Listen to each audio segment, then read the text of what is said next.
Well, hello, hello, wonderful person, wonderful people. Welcome to In This Very Moment. I'm Cindy James, and I have been seeking and now finding the answers to the ultimate questions of living, like what's happiness? What's health? What's prosperity? What's the more? What's that G word that sometimes I would interface with God as? And in this very moment, the theme that I'm feeling for today, which is being recorded in the eternal now. So there is no time and space, in that eternal present moment where we can just feel the infinite nature of our being, that feeling of forever in a moment. And from that place of all is well, that I am loved and loving, and everything is really okay, no matter what seems to be going on this earthly realm. This is being recorded in the fleeting now on March 17th, 2022. St. Patrick's Day, known to some of the Irish clan, like I come from, top of the afternoon to you.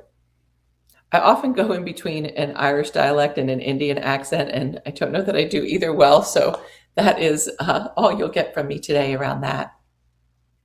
And today I am feeling the three G's, I would call it: grief, grief, God, whatever God is, and growth, and how they interweave together. Because a year ago today, my best friend's husband left this realm after an intense and short bout with brain cancer.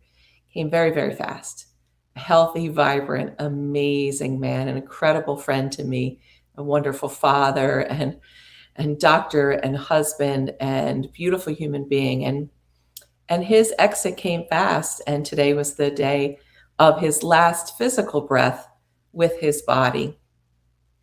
And so I'm very well aware of the feeling of that today, which is existing simultaneously with what I'm calling of avalanches of growth, avalanches of ease, avalanches of love, avalanches of knowing, avalanches of just this, I will say the word avalanche, but just almost the slow motion avalanche you might see as it's just billowing, but it's just all consumptive.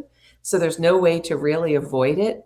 I'm experiencing avalanches of my purpose on this planet aligning. Purposes, really, because we have so many purposes, but the foundational purpose to be a woman who loves and shares shares loves. I love that too. Let's shares loves. Let's do that as well.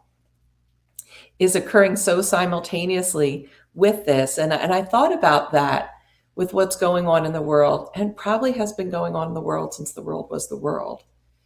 Or maybe after, the gases came together. I mean, maybe not with the gases, although, that kind of stuff that I've seen on Discovery Channel and National Geographic about what it was like in the beginning seemed pretty intense too, as the forces were meeting, whatever we might call violence, as our current selves. So as the world is doing what the world is doing, and feeling the grieving of a dear person in my life, and someone who meant the world to my very best friend in the world for so many years, I'm like, can I have the permission to be happy? And I think that's such an interesting phrase, that for the upliftment of humanity, we all need to answer that question from the real, true depth of our being, to dissolve the defenses that we have to that and say, first of all, do we need permission? And who's giving the permission? And do we need permission? Do we have the permission? Who's giving the permission to be happy? To allow the universe and the greater forces of God, or however that greater force, to allow them to align so that we can live in an environment and with people that serve our growth, our highest growth, our speediest growth in this time-space continuum that our soul has chosen to send a spirit to reside in. And do we have that permission to be happy? And I was asking myself that today. Do I have permission to be happy? And the answer is, I don't have a choice in that. There is no external force giving me permission to be happy. It is my nature that I'm discovering and living into. And that is my mission here on this planet, to be able to share that energy, to uplift, to cultivate, to inspire others to know that it is our birthright, it is our soul right to be what we call happy. And happiness coming from finding within ourselves our true nature, not from what's happening outside of ourselves. But here's the great seeming paradox. Maybe it's an oxymoron like jumbo shrimp. Maybe it's a seeming contradiction. I don't really know if I'm using these words in the right way.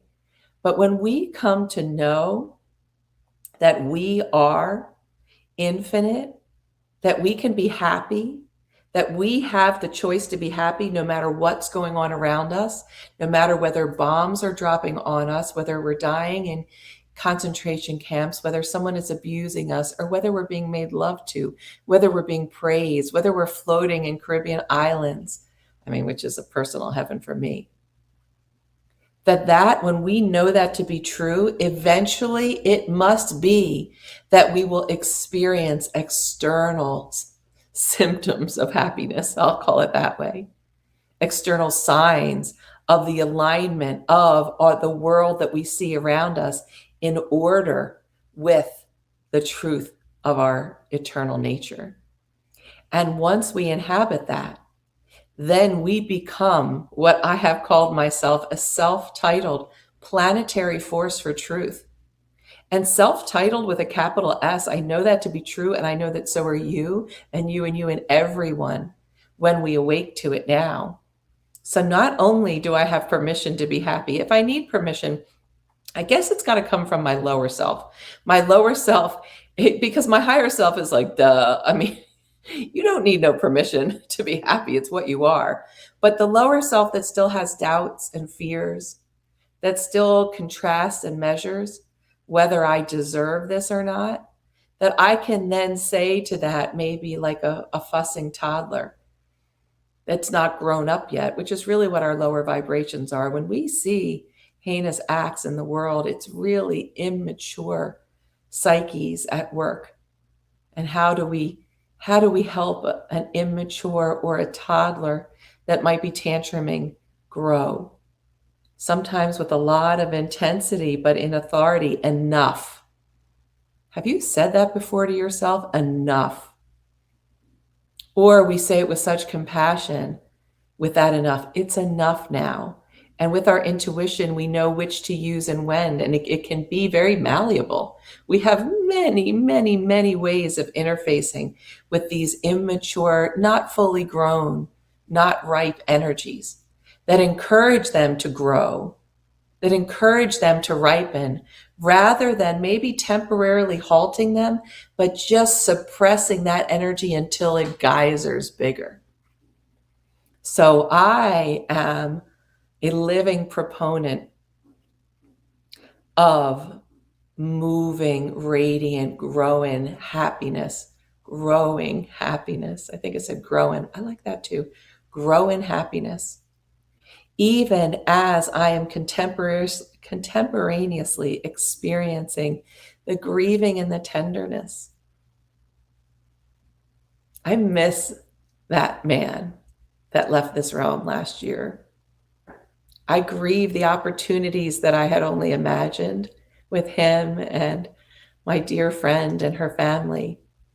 And I know that he is eternal and that love is eternal. And I know this, I don't always like this, but I know this to be true, that everything is always working out for us.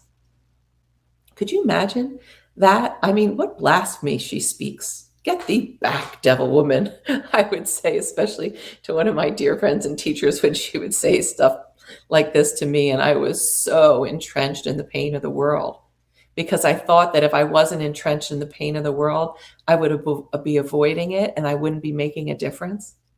But what if, it's not even what if, I know it to be true, but I'll posit it as a question. What if radiating in the avalanches of our natural self will naturally inspire us to attract other similarly spirited people, similarly minded, similarly hearted, similarly everything people with so much rich diversity, yes, but on the same level of vibration that knows that we've come here to link energetic arms and hearts and minds and beings and be a force to hold the higher vibration as it grows, as I like to use this term, the pus on the surface of the infection of separateness kind of has its way, sometimes you got to pop that boil. Kind of disgusting. But also very cathartic and satisfying. I come from a long line of family members that enjoy doing that for themselves and each other. And I know a lot of other people don't like it. So maybe their way is just to handle that by a full force healing, which I think all of these go hand in hand. We all have different flavors of it. So when I'm thinking of this moment in time and the grieving happening on the planet, because there are people leaving this realm, not dying in their sleep at 98 years old after Shangri-La and peaches and cream and sunshine and roses. There are people that are leaving this realm or still going to be in their body with a lot of intense stuff going on. Stuff that I have sometimes experienced myself and sometimes experienced in my clients or friends or I've seen in the world. But what can we do in this moment but to radiate that we're more than the external symptoms of the disease of separateness? That if they are on their way of taking their last breath due to bomb or hands or disease, that we will honor them. This has been such an unstoppable topic that's flowing through me for so many years, and specifically in this moment in time. This very moment, in this very moment, whenever you're receiving this in the fleeting now, because we're in the eternal now, in this very moment, it is time for your lower self that might fuss to give you permission to be happy as you say, it's okay. Thank you for the wisdom. I will take care of myself. I will access the typical masculine energy or the active energy of protecting my people, those that I'm committed to and have chosen to have a full one-on-one body responsibility with. And I will also expand that with the feminine principle of nurturing, like the divine mother, the earth mother that then has this ability to nourish and care for all of the children of the planet. And as we merge those together, it's exactly what the Galactic Council of Women represents. How to know, how to reach out to those people on the planet who know they want to create and maintain very high vibrational physical health, emotional health, financial health, familial health, environmental health, community health, all of the kinds of health and happiness and prosperity, expansive prosperity, harmony-driven prosperity. And know that that doesn't have to be given up in order to be as powerful a force for the upliftment of one and all. They are not mutually exclusive. In fact, they are mutually inclusive, mutually necessary. I need to take a deep breath in with that, a deep belly breath, 360 degrees, billowing. Let it come in through your nose and let your whole body relax. Let there be avalanches of ease, avalanches of serenity, avalanches of enlivening energy, and avalanches of pure knowledge, truth about your nature and the nature of existence. And as you breathe, see that we have already moved through a shift point in humanity, that we are capable of dissolving the forces of separateness that show up as hate and shame and blame and suppression and fear and lack, and disconnect. That we have moved through that point, and now we can continue to usher in a new world with great reverence and respect for those that are still fussing in the symptoms of the disease of separateness, as we apply the healing cure. Oh, this can be cured, not just in remission. We can have remission. I certainly go into remission sometimes. We can send those thoughts that keep us small or lend others to thinking we're small. We can have them in remission. And of course, we always have. There is no abject misery. Even Viktor Frankl, as he recounted in his story, Man's Search for Meaning, in the most heinous situations in a concentration camp, found divine bliss as he used the power of his imagination to live in love and survive what we would call the unsurvivable. Knowing that true survival is thriving from this essence of our eternal nature. And I always like to say, whatever I'm saying to you, your mind can enjoy this. You can chew on this as mind candy, but it's meant to be for your whole being, for your precious physical form, for the matrix of your whole entire mind that includes way more than the thoughts than you can process in this moment. That includes the meridians and the energy structures and the vortexes and the chakras of your form and the energetic field, the electromagnetic and energetic field that goes out from our bodies. Let it just infuse everything, including your bank accounts, your homes, your cars, your communities, your planet, your solar system, your galaxy, your universe, your multiverse. You and I are infinite. We are not we are one. And in this very moment, our choice is to, I love this phrase, let love kick the ass of time and space. So I'm going to complete today with a poem, a rendering of a poem by the poet Hafiz. That's done by a beautiful man named Daniel Ladinsky in one of my favorite books, which I like. It's called A Year with Hafiz. And this is the poem for In the Fleeting Now, which is March 17th. I highly recommend this book for all the wisdom it contains, but also it's really great to look at your birthday and to see that there's some divine blueprint, like your astrology or like your ancestral lineage, for what you might be dealing with. I like to when I first looked at mine, it's more than one page. It's 2 pages, which is so right for me. And one of the lines is, I know your mind can be like a battering ram at times, until I realized that out of the mouths of 1,000 birds, there's a prayer call rising up. It's called Out of the Mouths of 1,000 Birds. So that every sound I can hear now, rather than my mind battering me with all the best thoughts and the right thoughts and the blah, blah, it's just like, oh, listen to the sweetness of the music everywhere, including those rich sources in my life that I'm receiving right now that are so supporting me grow, to experience grief, to live in the truth of the divinity of God. So here, this is the poem for March 17th. No year, because it's timeless. I think we need a password. I think we need a password, or let's make it a pass sentence. That way, in case you ever come to my door in an emergency, and God and I are busy inside, we could then just shout out, tell us the password if you really want to snuggle. I mean, isn't snuggling great? Oh, snuggles. And part of the password will be you knowing it is really a pass sentence. And here it is in all its glory and truth. Love kicks the ass of time and space.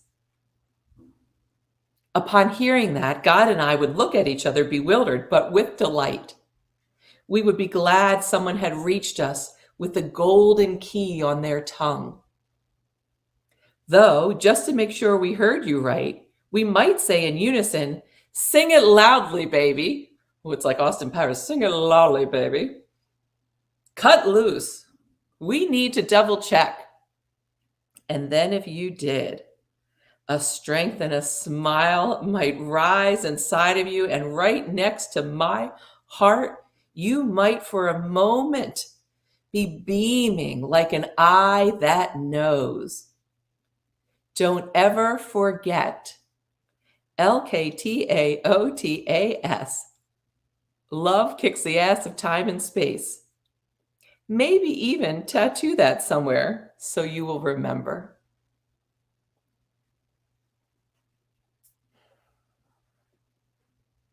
So love kicks the ass of time and space. There is love. I can be loving my dear friend. I can be loving those leaving the planet. I can be loving those coming. I can be loving those not with me. I can be loving you. Let me tell you, I know that I love you, even if you haven't met me. There's no way. You know that song? I knew I loved you before I met you. And part of my great responsibility, ability to respond as part of the mission that I've been given as part of this crazy, great galactic council of women, all genders welcome, is to be able to radiate that love to everyone and everything, and to guide others to be able to make the most incredible positive impact in the world while raising the truth of their joy. If you need permission to be happy on behalf of all the aspects of existence, you've got it. Forever and ever, you've got it, baby. You've got permission to be happy. You've got permission to feel your feelings, whatever they may be, that might not seem as happy. But I know this from researching and studying happiness for the better part of the last 3 decades, is that happiness is or results from accepting what comes your way with the deep belief and ability to attract what we long for. Oh, we long for harmony. We long for prosperity. We long for peace. We long for abundance, joy, love, compassion, generosity, dance, song, surrender, faith, compassion, delightful giggles, and the strength that comes from knowing that not only are we not alone, it's impossible for us to be alone. So, dear people, revel in whatever comes your way this day or whenever you receive it, whether it's the natural grief of people you love coming and going out of your life, or just new ways of being, replacing the old. Let yourself grow into the potential that you're meant to be and so infinitely supported right now. And let however you know the greater, God, Great Spirit, Jesus, Buddha, Baba, science, nature, love, envelop you right now and envelop everyone and everything. And if you feel so called, please join me and countless others as we up the amperage here on the planet in the most playful, powerful, prosperity plus way. Because it's time. Because love kicks the ass of time and space. Love and blessings, dear, wonderful person. I see you.